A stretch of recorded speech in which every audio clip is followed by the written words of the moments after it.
So, probably to everybody's surprise, I was a band kid. SIMBIB, it is Simbib.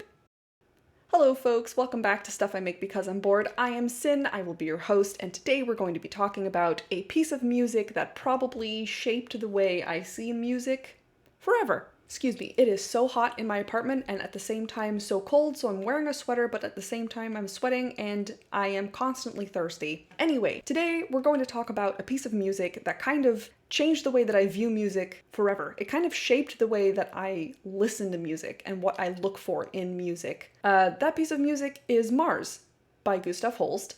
And I thought it would be fun today to listen to the entire Planet suite and just kind of give you my play-by-play opinions on them and kind of what I think about things and how I feel about them. So, okay, here we go. First song on the Gustav Holst Planet Suites is Mars, the Bringer of War. But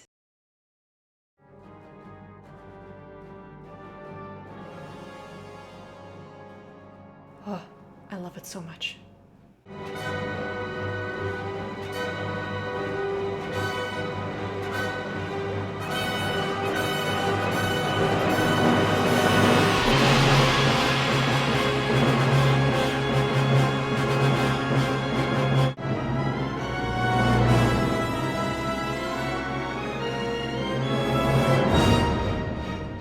I love this part.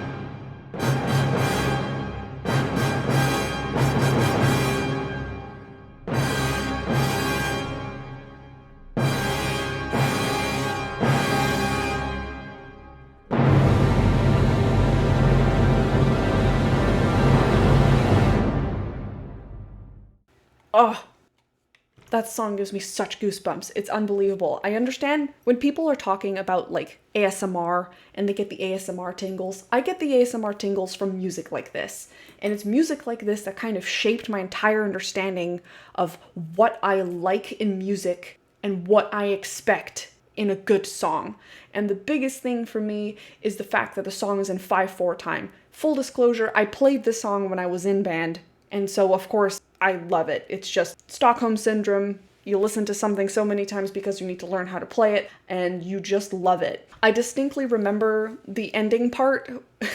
The counting for that was so crazy that my teacher just said, stop it. Stop counting. Don't count this part. We're just gonna memorize the way that it sounds, and we're just gonna hope that it works out that way. Like I was saying, my favorite part of this is that it's in 5/4 time. And what I like about the fact that it's in 5/4 time is that it makes the song never feel like you're comfortable. It never lets you be comfortable. It's constantly putting you on edge. It's not comfortable to count. Like there's no steady rhythm like you are used to in most accessible music, I guess you could say, like stuff you could hear on the radio. Most of it is 4/4 time or 3/4 time, but stuff that kind of gives you like this bouncy feeling that always kind of, it feels constant and significant and put together, whereas this song in particular, being in 5/4 time, it gives this constant sense of unease, this constant sense of looming,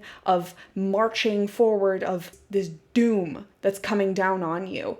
And there's a lot of call and response things, like you'll hear the brass section, the lower brass section. I think it's a French horn that does like the bum bum bum ba ba ba ba ba ba bum, and then you hear the trumpets come in over top, like echoing it, and it's further away, and it kind of gives this like call and response offset to it. It's hard to predict where the song is kind of going. There's a lot of kind of quiet lulls where it feels like, where you feel uneasy, like there's a lot of instruments that go to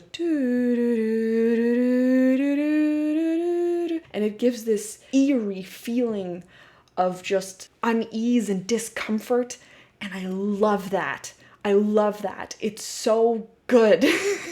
And what it shaped in me about wanting the kind of stuff that I want when I listen to music is I want this feeling of unpredictability. I want this feeling of, I want this complicated story to a song. This one in particular being called Mars, the Bringer of War. The whole idea behind this, the Planet Suite, was that Gustav Holst wrote each piece of music represented as one of the planets.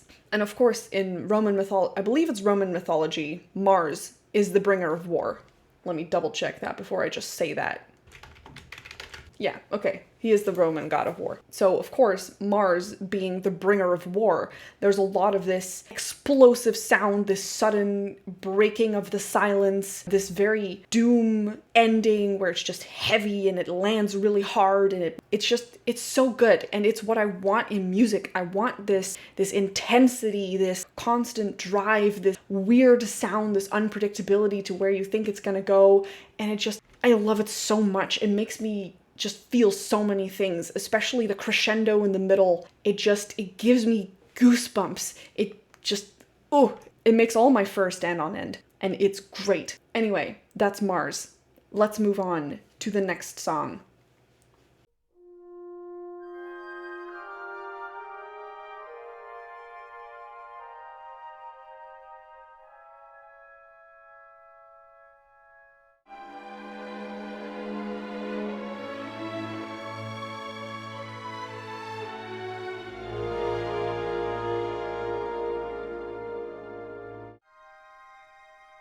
So, Venus, a much, much simpler piece, a much quieter piece, a much calmer piece than Mars is. And that's fitting because Venus is the bringer of peace. A very nice come down from the brass and the violence that is Mars. I like the quiet parts of it. I will admit, it's a little easier for me to listen to when I'm actually doing something else. At the moment, I'm not doing anything else. I'm filming this purely to talk about it. But of course, I recommend highly that you listen to these pieces. I'll link them down below to a nice playlist that has all of them in it. I am going to try and find one that doesn't include Earth. Earth was not one that was written by Holst. It was written by somebody else in the style of Holst. In my opinion, the suite doesn't include Earth.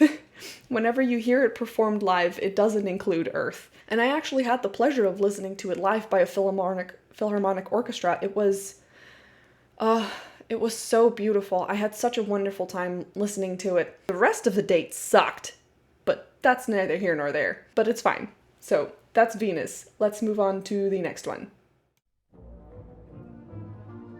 Oh, I like this one too.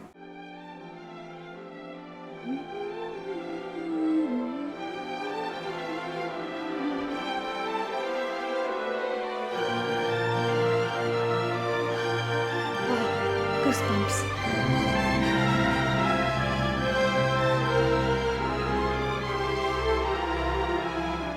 So, this one is one of the shortest pieces in the whole suite. By almost a minute and a half, by almost 2 minutes, it is the shortest. Whoa! Sudden frog in my throat. I talk all day. That's my job, to talk all day. And yet every single time I sit down and get ready to record something, my throat is just like, actually, now I'm gonna need 17 gallons of water, and then I'm going to be dry and gross and crackly anyway. Anyway, that is Mercury, the Winged Messenger. I really like that one. It's cute. I really like the quiet strings, the constant sound of the music falling and falling and falling. It really kind of gives this airy and floaty feeling, and yet very quick. It kind of makes me think of dragonflies and other animals that skim along the surface of the water. It's very fun. But now we're going to get to my second favorite piece of the whole suite, probably the one that's most famous next to Mars, Jupiter, the bringer of jollity.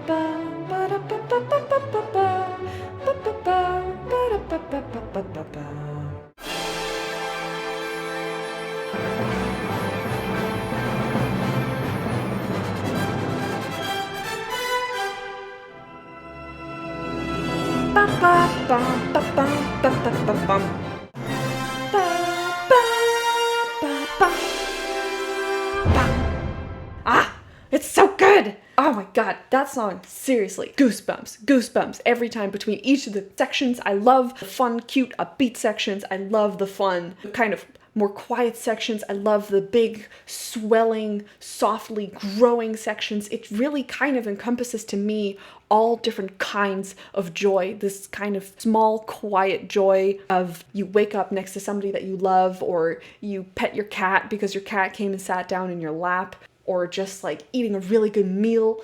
It's kind of involves that part of it. And then there's this wild, crazy joy, this feverish feeling like when you're at a concert and your band plays your favorite song, or when you're out this is maybe a really specific example to me, but when you're riding a horse and the horse, like, you just start galloping down into the forest, and it's just this wild, free joy of this feeling of being alive and loving every second of it. And it's so powerful, and I love it so much. So let's hop to it. The couldn't count for a second. The fifth song of the suite, Saturn, the bringer of old age. I need to pee. I'm so sorry. I'll be right back.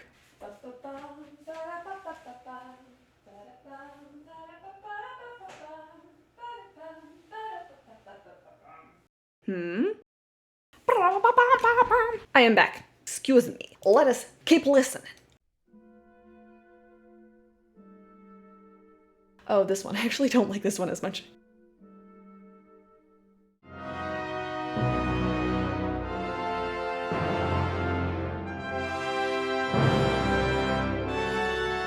Actually, listening to Saturn again, it gives me a lot of Lord of the Rings feelings.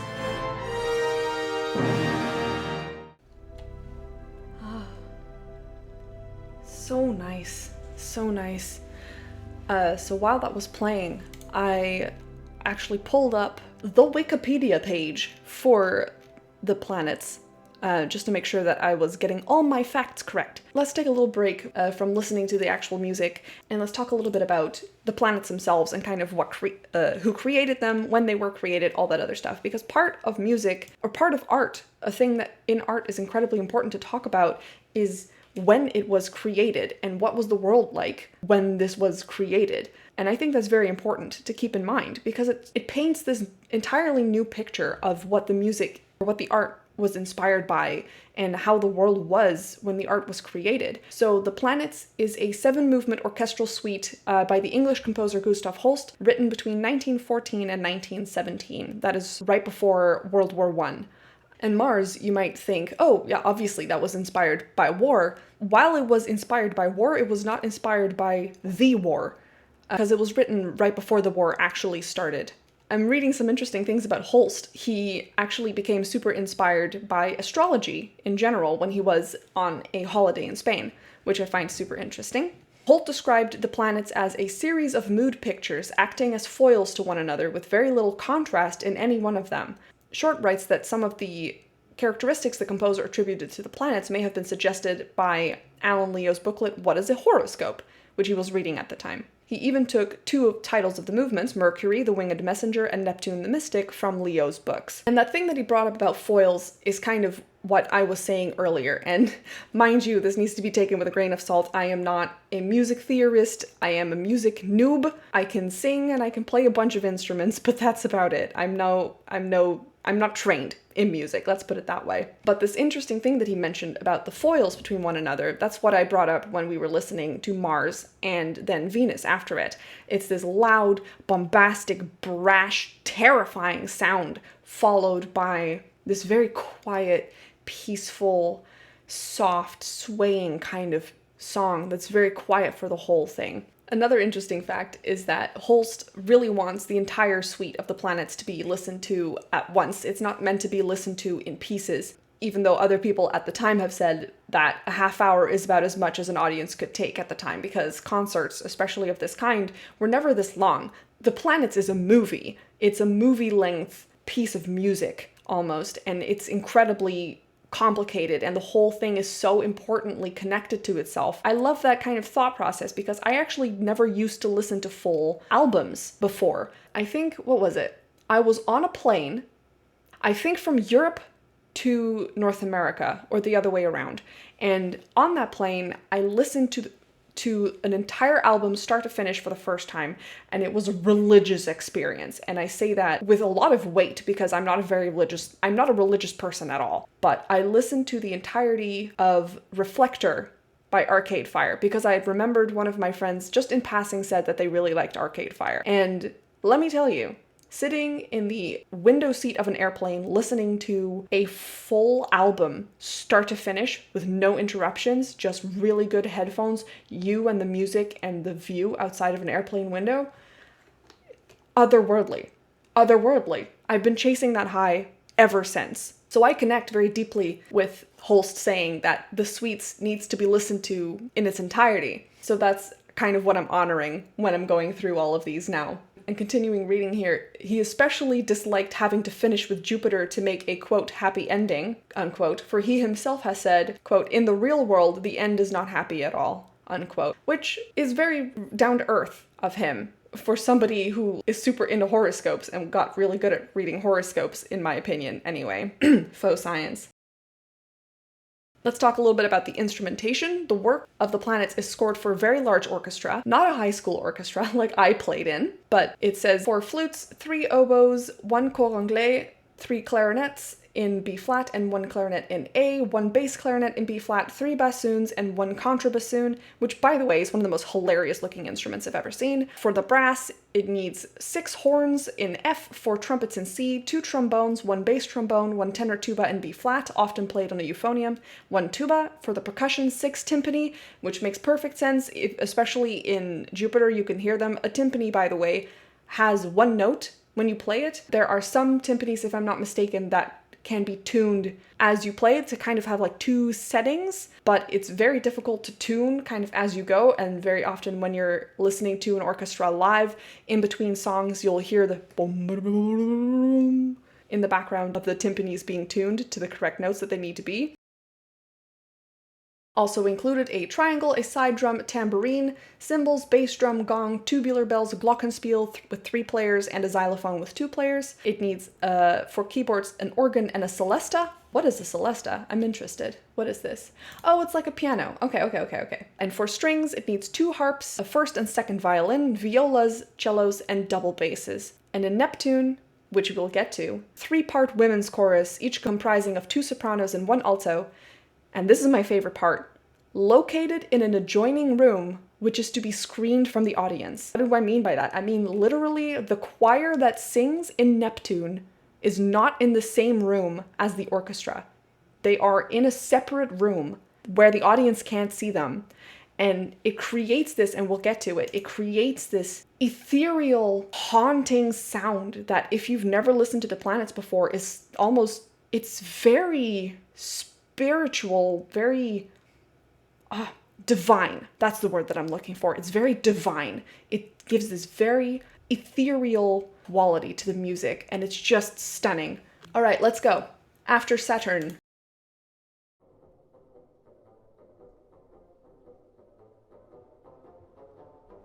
Ooh, now I'm getting Fantasia vibes.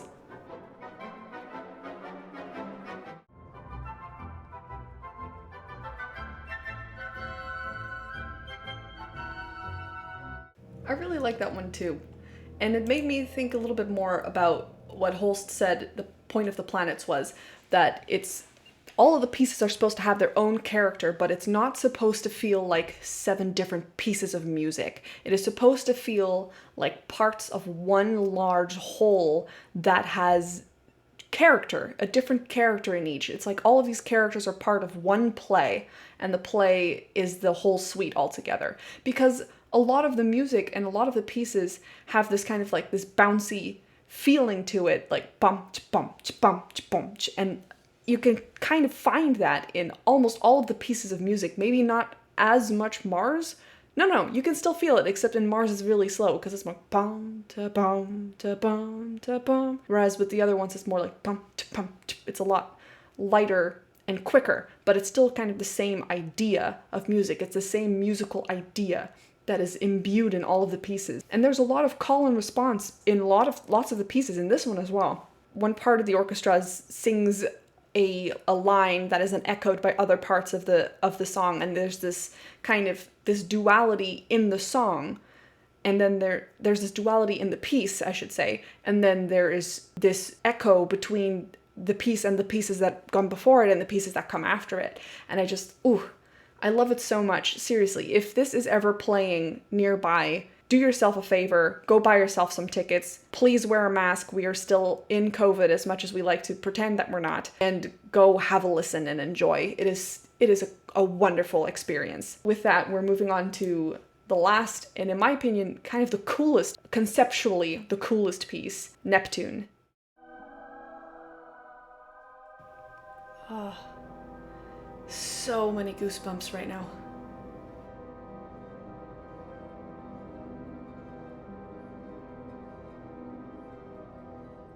What a mad lad. I swear, listening to a recording of this piece specifically, more than any of the other ones, is not the same as listening to it played live by an orchestra. There is something to be said about being in an orchestra when the brass goes wild in Mars and when the woodwinds and the brass goes crazy in Jupiter. There is a time and a place for that. But sitting in a theater, listening to the choir come in quietly, creepily, eerily from somewhere that you can't see, it's so...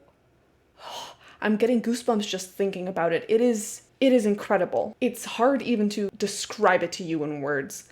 I absolutely love this suite. Now that we've listened to all of them, I honestly don't have much more to say about Neptune other than another thing that I really like about Neptune is that it really echoes Mars in how kind of different it is from all the other suites. It feels a lot less structured and bouncy. It feels very floaty and loose, and it's like you're flying softly away into the universe, getting further and further away, this quiet, charming, and not charming like a pretty person is charming, but charming, enchanting, that's the word. There's this enchanting atmosphere about Neptune that's just so enthralling. It's very, very good. It's very, very good. If I had to rank all the pieces together, I'd say Mars first, Jupiter second. I need to see all of the pieces at once because I keep forgetting some of them. There we go. To rank them, probably Mars, then Jupiter, then Mercury, then Neptune, Saturn, Uranus, Venus. I think that's the order in which I like them best. Truly, the best way to listen to this suite is all in one sitting, ideally live. But that's a silly thing for me to say because, in my opinion, all music should be listened to live. There's no substitution for it. HomeBot is not fine. Anyway, I actually found a recording of the suite in a thrift store, I think, at some point. I just walked into a random thrift store and saw it laying there on top of the pile, and I was like, well, I have to own this now. Kind of one of those fate moments. Whew. Anyway, that was my first introduction to...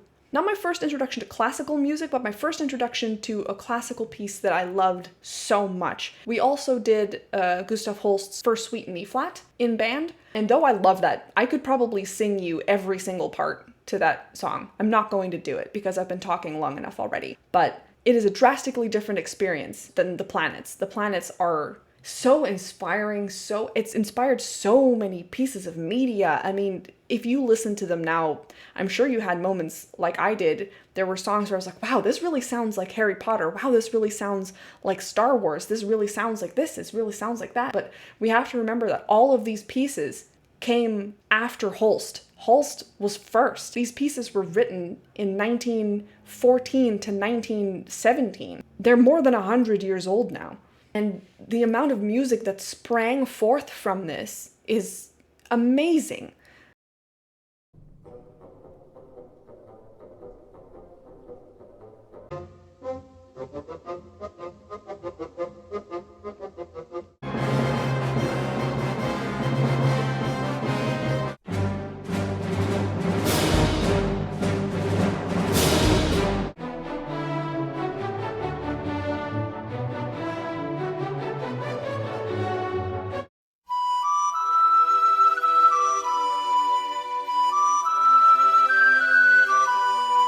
The biggest reason that I wanted to make this video is because I read something somewhere that said that they wanted to use Mars as the original score for a Star Wars movie. And so these pieces just came to mind and I wanted to listen to them again, and I needed to talk to somebody about Mars, okay? I needed to talk to somebody who would let me speak about it, I guess. And maybe you have some thoughts too that you'd like to share with me. Like I said in the beginning, this shaped what I love about music. This intensity, this emotion, this stuff that makes me imagine, you know, what story came about for Jupiter to exist, what scenarios fit that feeling. What feeling even is it invoking in me? Same thing with Neptune, same thing with Mars, and all this incredible story, this journey that this music brings you on. It is just so inspiring, and I love it so much. And when I look for new music, that's the kind of feeling that I'm looking for. Something unpredictable, something that sounds weird, something that I haven't... Excuse me. How incredibly rude.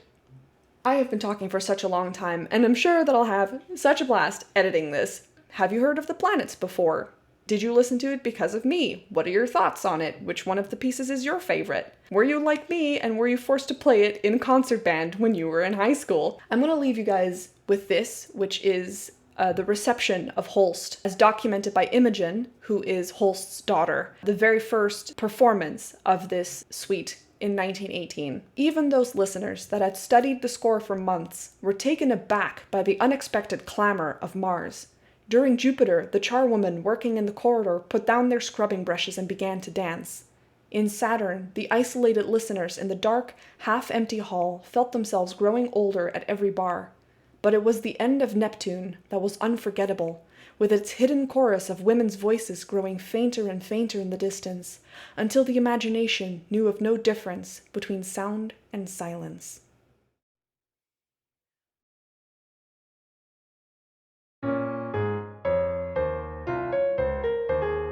Simbib, stuff I make because I'm bored. Thank you guys so much for watching, and I'll see you in the next video. Bye!